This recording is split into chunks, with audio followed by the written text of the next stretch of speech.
So Jai Hind student, in the previous lecture, I have explained you about the parallel line and transversal concept.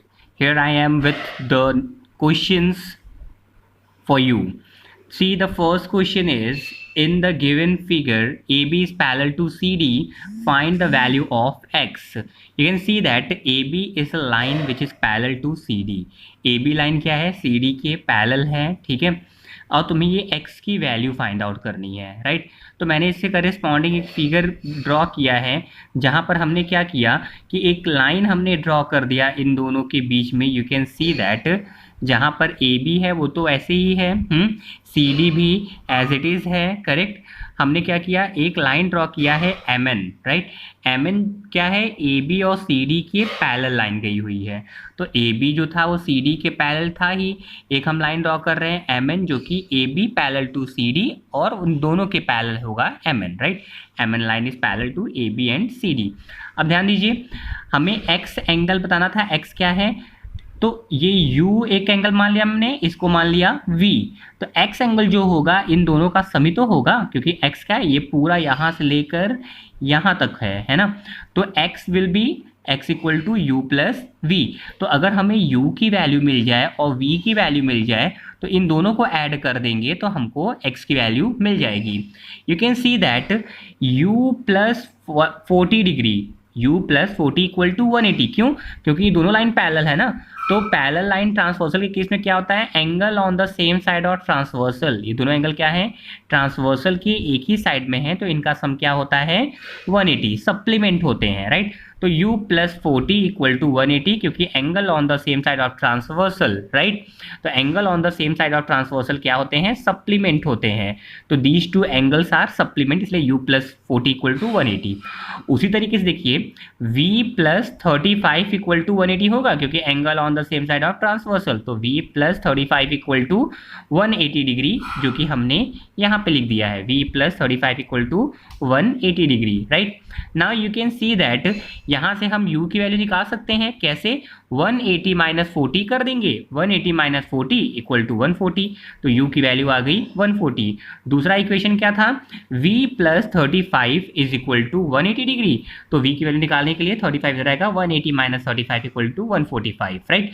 तो v की value ये आ गई, u की value ये आ गई, और इन दोनों को अगर ऐड कर दें तो x एंगल पता चल जाएगा। तो x equal to u plus v, 140 plus 145 equal to 285। तो इस तरीके से हम इस क्वेश्चन को सॉल्व कर सकते हैं। केवल ये एक ही मेथड नहीं है इसको क्वेश्चन को सॉल्व करने का। Now I am going to solve the same question with another method. देखिए एक और भी तरीका कैसे हो सकता है, बहुत ही सारे तरीके हो सकते हैं, जरूरी नहीं है कि एक ही मेथड हो किसी क्वेश्चन सॉल्व करने का, ठीक है। अगर मैं ऐसा करूं कि इस लाइन को आगे एक्सटेंड कर दूं ऐसे, राइट। तो ये तो एक स्ट्रेट लाइन है ना, तो ये पूरी लाइन से सीधी जाएगी, ठीक है। यहाँ पे इसको इंटरसेक्ट कर दी, तो ये स्ट्रेट लाइन है, तो यहाँ से लेकर यहाँ तक एंगल कितना होगा, 180 डिग्री, है ना। स्ट्रेट एंगल है ये, है ना। तो straight angle is of 180 degree. अभी देखिए ये लाइन इस लाइन के पैरेलल है, and this is alternate angle, है कि नहीं। This is 40, then this will also 40, ये भी क्या होगा 40 डिग्री होगा।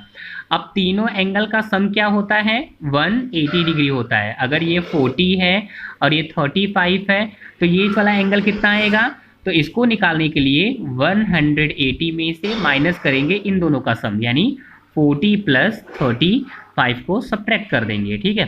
तो ये कितना जाएगा, 180 माइनस 75 इक्वल टू 105 डिग्री, है ना। तो ये 105 आ गया, ये वाला एंगल 105 आ गया, और ये स्ट्रेट एंगल है 180, और हमको x निकालना है, मतलब ये पूरा एंगल निकालना है। तो 180 और प्लस 105, तो 180 प्लस 105 अगर ऐड कर दें तो 285, ठीक है। वही आंसर पहले भी आ रहा था। तो जरूरी नहीं है कि इस टाइप के क्वेश्चन को केवल एक ही मेथड से सॉल्व करें। You can apply various way to solve this question. Now I'm going to take one more example. You can see the second example, that is two plane mirror M and N are placed parallel to each other as shown in the figure. This is the first mirror M, this one is second mirror N, है ना। M is parallel to N, यहाँ पर क्या है, M जो है parallel है N के, करेक्ट। और ray AB is incident on the first mirror, इस पे हमने क्या किया, एक रे को इंसिडेंट कराया, ऐसे आकर यहाँ टकरा गया वो A B, right. First mirror, it is reflected twice and emerge in direction C D.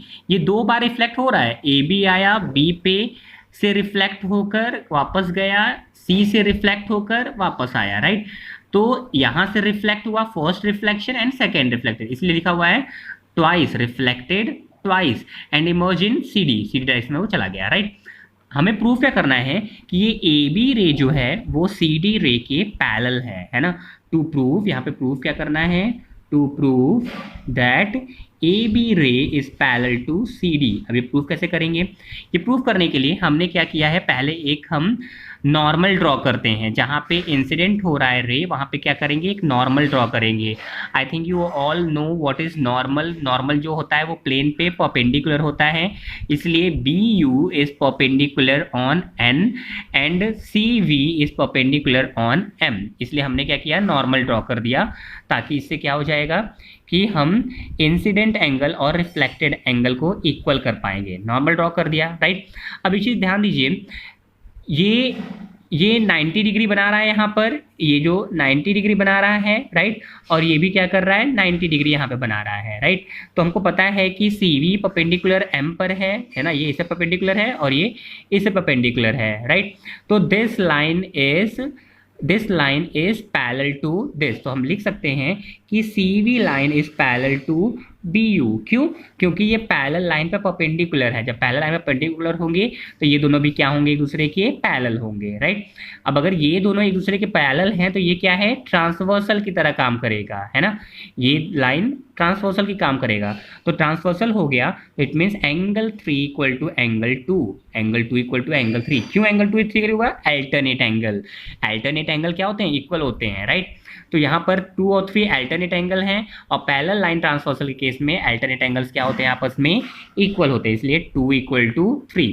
अब ध्यान दीजिए, हम ये जानते हैं कि जो फिजिक्स में लॉ ऑफ रिफ्लेक्शन सभी ने पढ़ा होगा, तो लॉ ऑफ रिफ्लेक्शन क्या होता है, angle of incident equal to angle of reflection. ये एंगल ऑफ इंसिडेंट मैंने 1 मान लिया है और एंगल ऑफ रिफ्लेक्शन को 2 मान लिया है। एंगल ऑफ इंसिडेंट को 3 मान लिया है यहाँ पे, एंगल ऑफ रिफ्लेक्शन को 4 मान लिया है।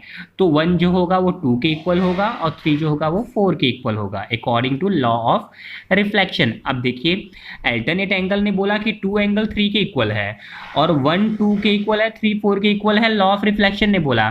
तो इन दोनों बातों से हमें क्लियर हुआ कि 1 equal to 2 and 2 equal to 3 and 3 equal to 4, means चारों एंगल आपस में इक्वल है। जब चारों एंगल इक्वल है तो इन दोनों का सम इन दोनों के सम के भी इक्वल होगा। अच्छा, अब देखिए, इन दोनों का सम बना क्या रहा है, 1 और 2 का सम ए बी सी बना रहा है, राइट। और 3 4 का सम क्या बना रहा है, ध्यान से देखिए, बी सी डी बना रहा है, करेक्ट। तो angle A B C equal to angle B C D. अब ये एंगल ए बी सी ये पूरा एंगल है और बी सी डी ये पूरा एंगल है, करेक्ट।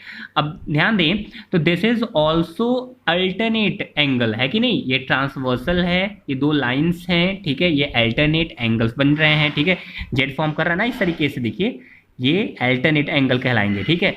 लेकिन अल्टरनेट एंगल कैसे हैं, इक्वल है। जब अल्टरनेट एंगल इक्वल होते हैं तो लाइन क्या होती हैं, पैरेलल्स होती हैं, इसलिए A B is parallel to C D. So in this way we can prove this example. Thank you so much.